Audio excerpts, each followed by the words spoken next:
caught between basic mobility and softening. Find a seat. If you have to change it, change it. Here I'm hooking my right shin, so I'm hugging my thigh bone close with my right forearm. If you can use your left hand to lean on, go ahead. You don't really need to. You can also grab on. You'll make the circles in both directions 5 to 10 times as you like to, big or small. And then have a pause there, grab on, and move just the ankle around in circles one direction a few times, and then go ahead and do the other way. Try to keep the spine tall and, breathe. Make sure you're comfortable. Nothing should hurt when you do this. And then switch. Hook the thigh bone. Make sure that your right side is comfortable. You can adjust as you need to. Make these circles in a variety, small, big. Find something that works. If it bothers your knee or something, don't do that. You don't want to hurt yourself. Go both directions. Keep the spine tall. Make sure you're not rounding. That's one reason why people like to lean. It helps them keep a nice long spine, because rounding the low back is going to feel not so great after a while. Pause and grab onto the shin and roll the ankle around slowly in one direction a few times, and then go ahead and do the other way. Do the toesies too, yeah.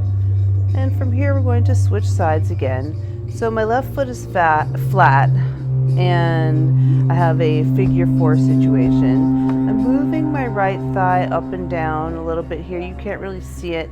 And then keeping the thigh stable, flex and point the foot so I can stretch the top of the foot without too much, struggle. And you can see the thigh bone. It's just a little bit of a move up and down here. It's nothing too massive. And then you can do circles and then flex and point. Make sure to get the top of the foot. That's more the point here. Of course, if you're in a public park, you want to make sure that people around you are not doing insane things. So anyhow, so flex and point, stretch the top of the foot, and then we're going to switch positions here. Take a comfortable seat, and you'll do a little bit of a side bend. You'll see I'm doing kind of a helicopter situation here. Go to your flexibility that's comfortable on the low back. The full circle might not work for you, and do try both directions. I like to cross my forearms when I come around here. I'm slowing it down so you can see what I'm doing. Tap down and cross and tap and go around. Of course, your arms might not reach. If you have props, you could use them, but I would make it work for you as you are right now. No need to perfect this in any way. And then coming to an even seat, move the arms around. I'm doing this helicopter thing in the other direction now, but you can just shake them out. I love to shake them. You can do it here. Shake out all the muscles, everything like that. Shake out the hands, all of that. And then come to an even seat, and we'll do the right hand first. So you're bending at the wrist. You're pulling a finger gently back, but you're concentrating on extending through the palm and straightening the fingers. I know that it's hard to see that in the video, and when you do the thumb, you hold the thumb with your hand versus your fingertips, otherwise it bends in a weird direction. I always take the back of the hand to back of hand to grab onto that.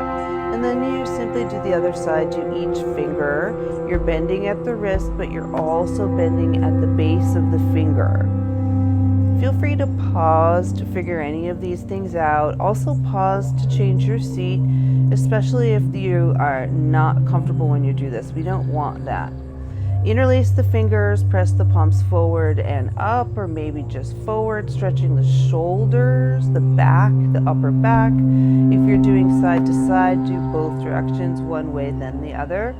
And here, palms up, oppose your thumb and curl the fingers gently over the thumb and turn the thumbs towards the earth. You can do that 1 time, 3 times, 5 times. It doesn't have to be serious. And then you can hook the floor. As you saw that, I stretched the wrist a little bit, and then I'm returning to opposing the thumb and curling the fingers, and then pressing the palms forward, putting the hands down on the earth. It might just be your fingertips. Let it be so. It doesn't have to look like mine. My arms are a little bit funky. Yeah? Okay, everyone is different. Let it be different. Shake them out individually and then come to a side bend. Do each side slowly, grounding the opposite hip. And then come to a seat where you are comfortable with your hands behind you. So if you can't clasp your hands, there's other ways to do this. For now, we're just clasping the hands, bring them around to the right hip, and you are turning the head to the right as you leave the elbows behind you. Bring the knuckles around to the left side, and then you'll see again turning the head around to the right, to the left. So you're turning the same direction. And then from here, reach the hands up above you, touch the hands, maybe look up at them, and then slowly bring them down and tap the earth. Do 1 or 2 times like that. And then you'll do a Y shape where you'll bring the hands behind the head without touching the head. Bring the arms out the height of the shoulders and turn from the fingertips so the palms face backwards. And then you bend at the elbows to bring the hands behind you. You can see it here. Go through that motion a few times. If it's confusing, that's normal, especially if you've never done it before. It's kind of like imaginary swimming, except for you're in a seat, okay? And then the last set, bring them behind the head, leave them there a little bit, and then bring them to the floor, them being your hands, not your elbows. You could put your elbows down, but that'll make it really hard to come back up. So it's kind of like camel. If it doesn't work for you, put your hands on your hips and lift the chest instead. If you can't touch the earth, don't worry about that.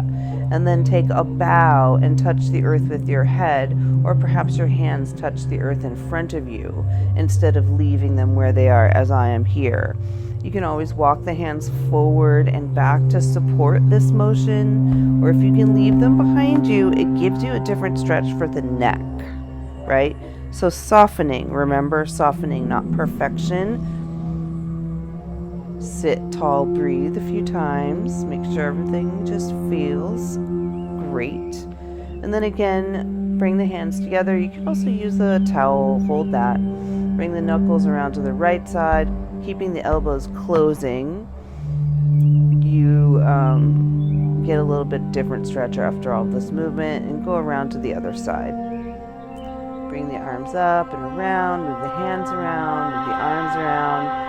I'm doing the cone thing here, so you're basically trying to wrap your fingers around an imaginary cone. That's what's giving the wave for my fingers. Do this a few times. You can also just shake, and then circles, so the hands are in a very loose fist. It's almost as if I'm holding a pencil in each hand there, so the fingers aren't fully curled. You can do a wave. It feels really good on the wrists. My shoulders need it too, especially after being a little bit sedentary, as we all are right now in the present times.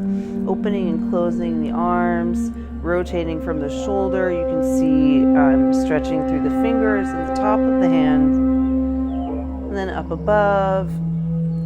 Reach up, a little rounding of the shoulders, a little this way and that way, and then come back to a tall spine for a twist. Keep it tall as you do your twist from midsection up, and then bring the feet flat, knees up, close the legs, wrap your right arm around, stay tall, bring your left hand behind you so you're hugging the knees together and towards your belly, and then come around the other side. Hug the knees close, do both sides twice, move slowly, do the wrap of the arm and grab onto the shin. It makes a big difference. After your second set, sit tall and breathe. Allow yourself to pause. You might even lay down on your back for a moment. Thank you so much for being here.